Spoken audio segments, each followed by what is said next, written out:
Lower Periyar അണക്കെട്ടിന്റെ ഷട്ടറുകളിൽ 3 എണ്ണത്തിലാണ് ചോർച്ച രൂക്ഷമായിരിക്കുന്നത്. ഇതിൽ ഒരു ഷട്ടറിന്റെ സ്ഥിതി അതീവ ഗുരുതരമാണ്.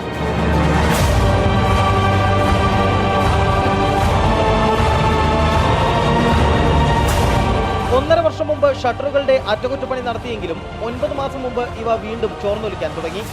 വനപ്രദേശത്താണ് ഷട്ടറുകൾ എന്നതിനാൽ ചോർച്ച സംബന്ധിച്ച വിവരം പുറത്തറിഞ്ഞത് ഏറെ വൈകിയാണ്. അറ്റകുറ്റപ്പണിയിൽ ക്രമക്കേടുകൾ നടന്നിട്ടുണ്ടെന്നും അതിനാൽ ഇത് മൂടിവെക്കാനാണ് അധികൃതർ ശ്രമിക്കുന്നതെന്നും ആരോപണമുയരുന്നുണ്ട്. അത് മെയിൻ്റനൻസ് നടത്തിയിട്ട് ഇപ്പോൾ 1 വർഷമാകുന്നേ ഉള്ളൂ.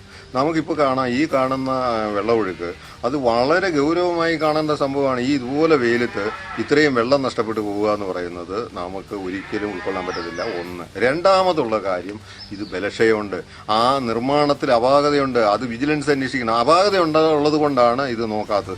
വൈദ്യുതോൽപാദനത്തിലുള്ള ജലം വലിയ തോതിൽ പാഴായിട്ടും ചോർച്ച പരിഹരിക്കാനുള്ള നടപടികൾ ഒന്നും ഉണ്ടായിട്ടില്ല.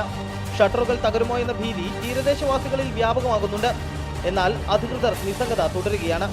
ഷട്ടറുകളുടെ അറ്റകുറ്റപ്പണിയിൽ അഴിമതി നടന്നിട്ടുണ്ടോ എന്ന് അന്വേഷിക്കണമെന്നും ആവശ്യമുയരുന്നുണ്ട്. ചെറുതോണിയിൽ നിന്നും ടിൽസ് ജെയിംസിനൊപ്പം റിപ്പോർട്ടർ ഇടുക്കി.